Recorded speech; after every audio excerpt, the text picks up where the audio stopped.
Singapore is really a story of how a small population from diverse background came together to transform a backward island nation into what is today one of the world's most vibrant and developed economies in the world.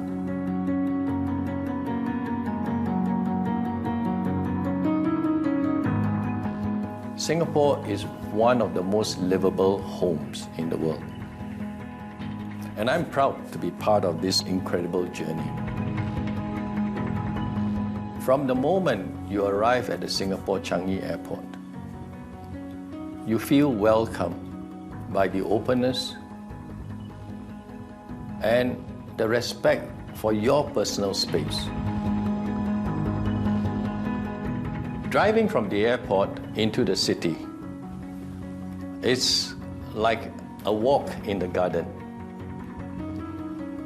You get a lot of greenery around you, flowers, birds, and then what opens up to you as you approach the city? Skyscrapers.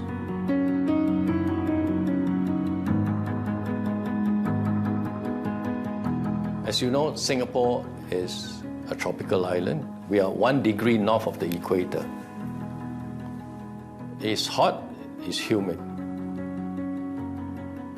And we are looking at how we could have urban solutions. We are constantly experimenting with space, with environment protection, livability for our people, yet at the same time not consuming too much energy.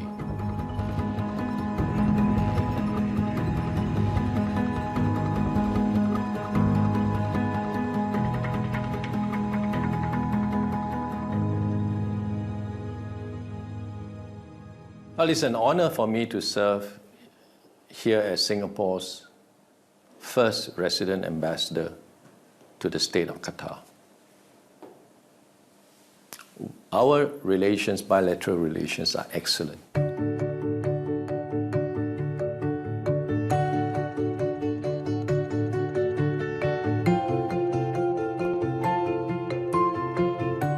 Bilateral trade has been on the rise.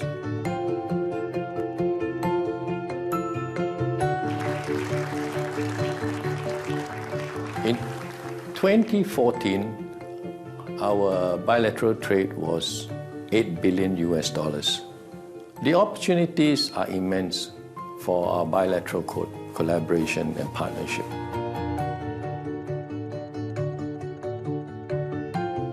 Qatar is rich in hydrocarbon resource, and it's moving now very strongly towards a knowledge-based industry, a knowledge-based economy.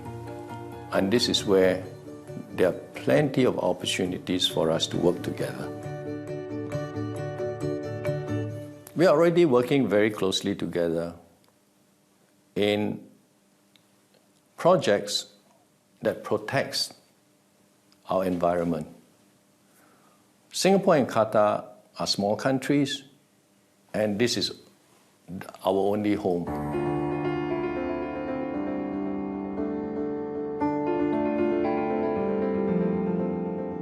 We are trying to manage the present.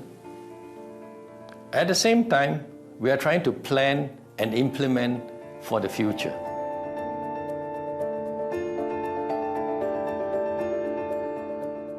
So the two countries share many similarities because of our size, but mostly because our leaders have this vision and this commitment to plan for the future well-being of their people. The world is changing fast, and we have to keep up with those changes. And the leaders in both Qatar and Singapore, they understand they need to be in step with these changes.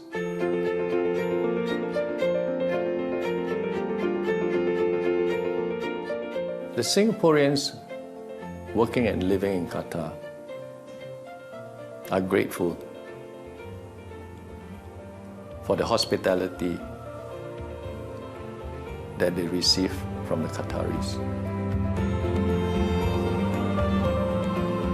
The Singaporean community enjoy working in Qatar, contributing to the Qatari economy. And when they complete their assignment, they leave, they become ambassadors of Qatar as well. Whenever I am feeling low, I look around me and I know there's a place that will stay within me. Wherever I may choose to go, I will always recall the city, know every street and shore. Sail down the river which brings us life, winding through my Singapore. This is home, truly, where I know I must be, where my dreams wait for me, where the river always flows. This is home, surely, as my senses tell me. This is where I won't be alone, for this is where I know it's home. We came to Qatar 5 years ago in 2010 October from Singapore, and during that time it's like I've been working in Singapore for like all my life. So that time when as they are growing up, Trisha that was 6, Nico was 5, and we were thinking like I was thinking of focusing more on the family. So I was looking for some less demanding job because I was traveling more then. So I got the opportunity to come to work for Qatar Petroleum as a business analyst in the CEO office, and I went through the job. Is like suitable and it's quite family friendly here. After doing some research, so we decided that okay, let's try.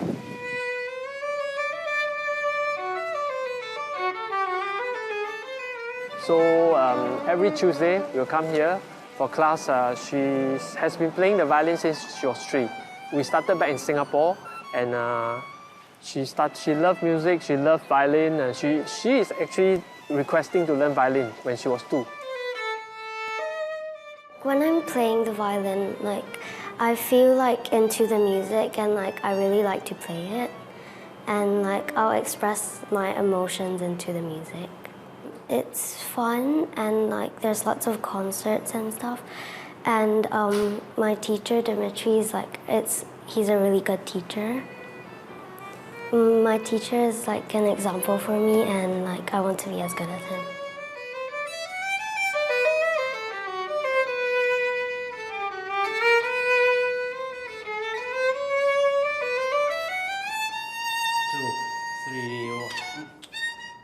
Same like last time. 2, 3. Yeah, but we need to have enough bow. So on this one, this is a bow. Make sure you get to the very frog.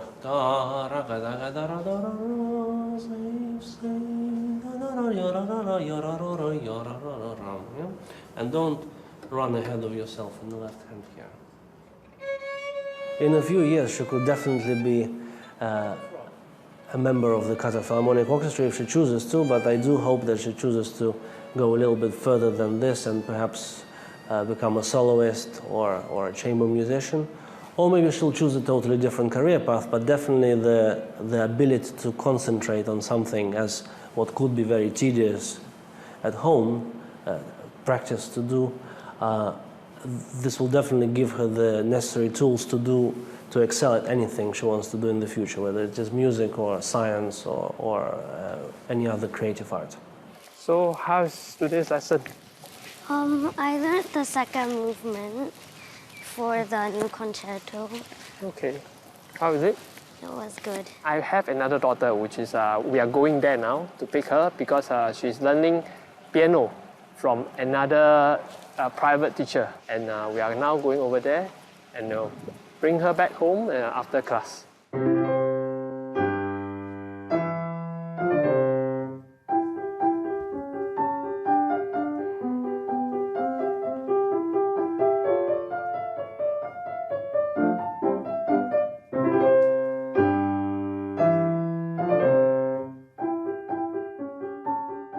My name's Nicole. I'm 10 years old, and I started playing the piano when I was 3.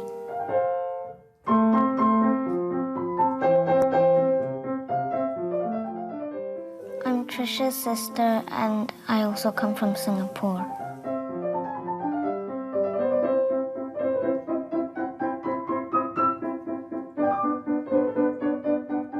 When I play the piano, I feel happy.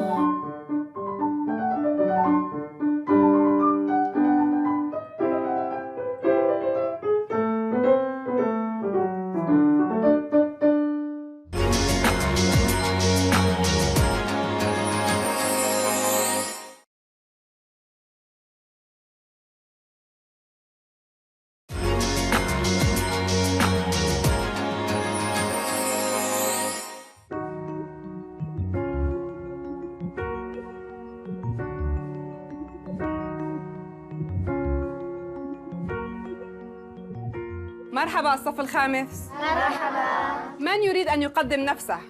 لنبدأ بتقديم أنفسنا قبل أن نبدأ بالعمل. سارة. اسمي سارة. أنا من سنغافورة. ممتاز. أين نعيش نحن؟ Can someone help؟ هل نستطيع أن نساعد؟ أين نعيش؟ قطر. قطر.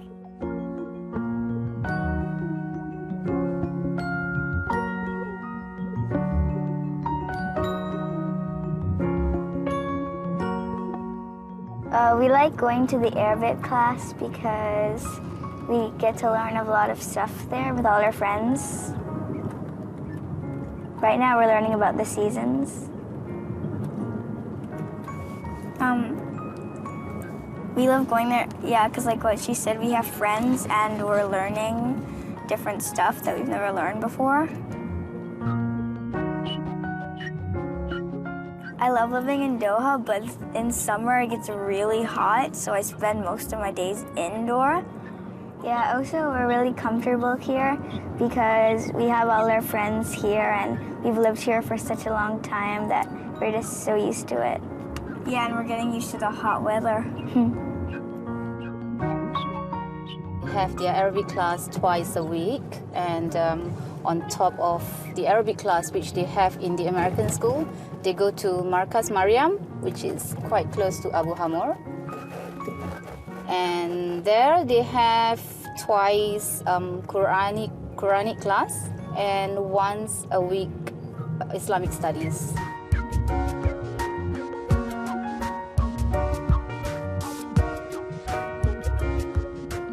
We like going to Islamic class because there we have all our friends and our teachers are really nice and we learn together as a group, and if you make mistakes, they'll help you even though they're kind of strict. Arabic class is very important for us. It's a language of the Quran, and being in a country where it's actually an Islamic country, I think is definitely a great advantage. And for my kids, learning from native speaker, I think that's definitely a big advantage to the whole learning process, the whole of Quranic learning. Because growing up, I had to go for 6 years to study Quran. And for Sarah and Nadia, they've been going for 3 years, and I've seen that the way they pronounce is so much better than the way I would pronounce, because of the way the teacher, the way that they pronounce, the way they teach them in the class. And Islamic studies, to me, is definitely very important. I want them to learn the foundation of the religion.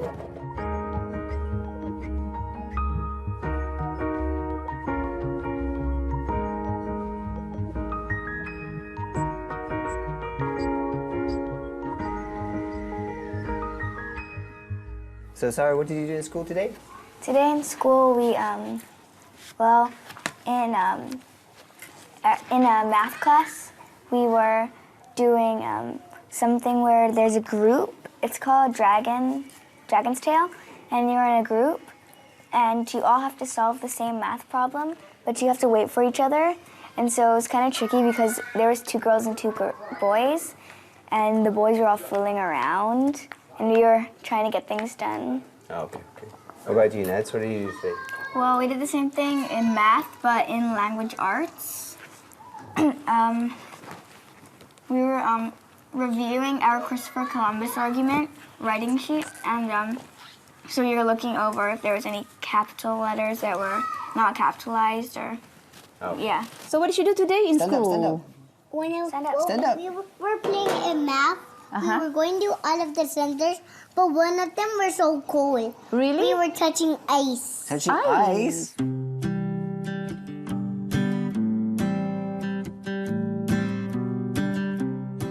I'm cooking one of the famous food in Singapore, which is called fried rice.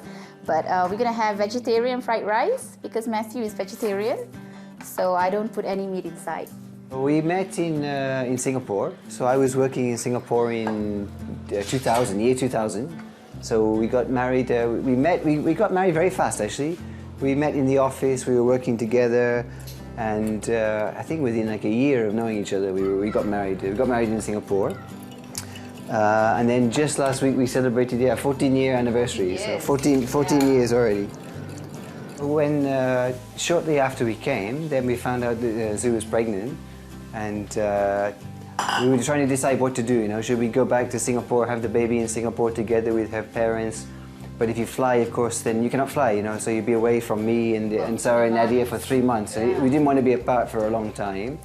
So we started to check out the doctors here and started to look at the hospitals here. And we were very pleasantly surprised. We found a good gynae and we found a good hospital. In fact, so he was born in Doha Clinic. And in fact, he's lived his whole life here. And now he's 4, and the only place he's been living is Qatar. Yeah? So Qatar is home for him. Even if we go to England or we go to Singapore for a holiday, he wants to come home because he thinks of Qatar as home. And he asked to come back here.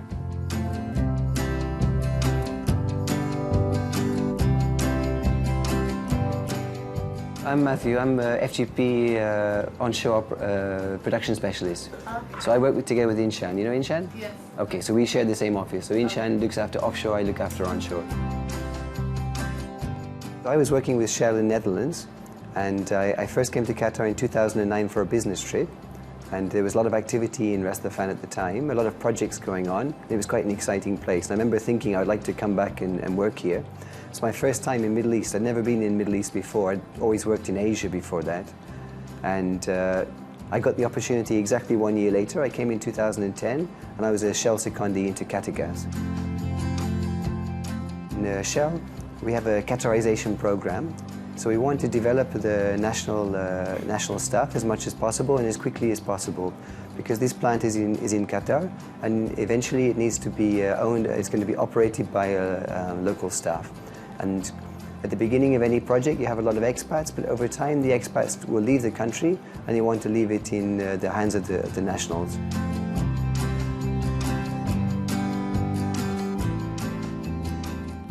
So today we've got our guest from Singapore Embassy, Mr. Wong and his wife. And we've got Nishan and Tunita also from the embassy, and Sean and Carries, who's together with their 2 girls who are playing violin and piano.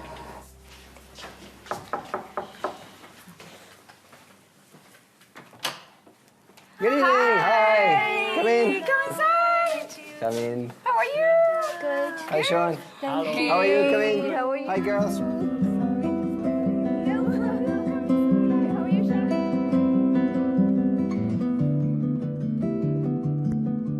How are you, Sean? You did play well? Too bad. Come. Just finished, right? Yeah. You were in Qatar, or where were you? QNCC. QNCC. Okay. Come inside. Come inside. Have a seat.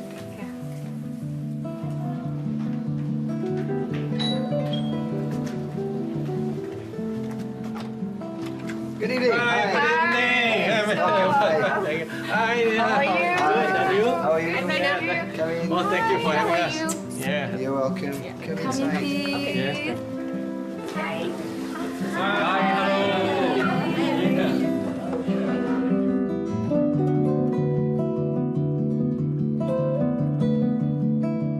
What a spread, you know. You guys. Oh, yes. Yeah, you're welcome. Who did all the cooking? You. Matthew, right? Matthew did Not the me, cooking. not me. Yes, you just help to heat up the food. I didn't do any cooking. Yeah.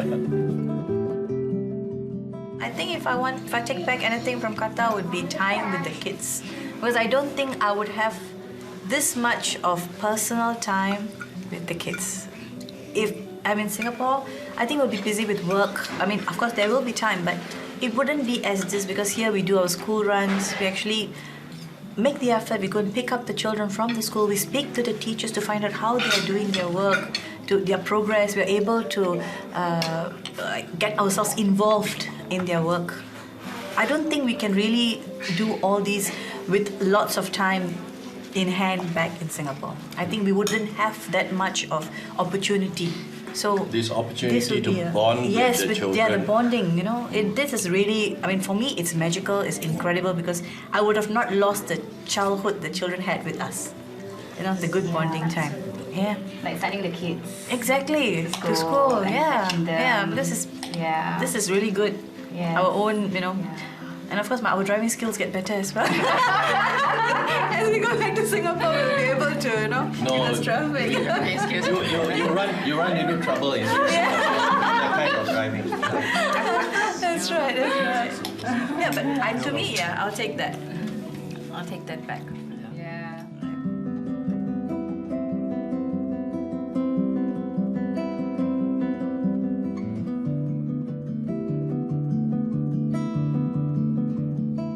Cherise, what do you think? Well, Well, you can take back the Qatar Music Academy. But I fully agree about the time spent with children. Other than that, I think my cooking skill probably has improved leaps and bounds. Because But how come he doesn't look fat?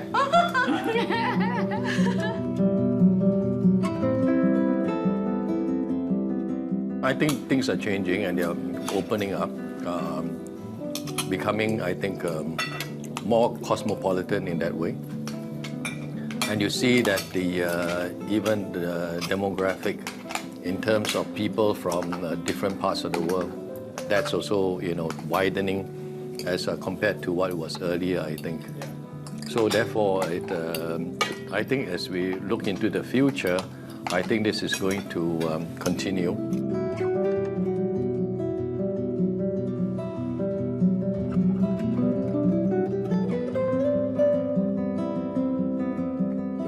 If you look about the Singapore story, you know, from 70s, 80s, 90s to now, very fast development, right? From almost nothing to modern city.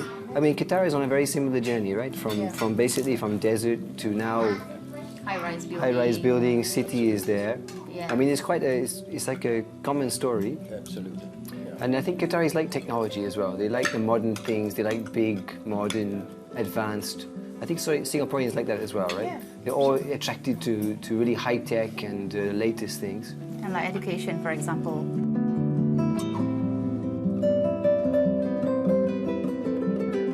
I think it's the similarity is the fact that people are very family oriented here, which I find that in Singapore is the same. Yeah. Most of the time, let's say for example, you know, a lot of people are working in Singapore. So you still have your in-laws or your parents. And most of the time, you know, like over the weekend, we do spend with our parents. That's true. We go out, you know, with our parents or your siblings. So here I find that the locals, they are very family oriented. And that's the similarity I find that, yeah.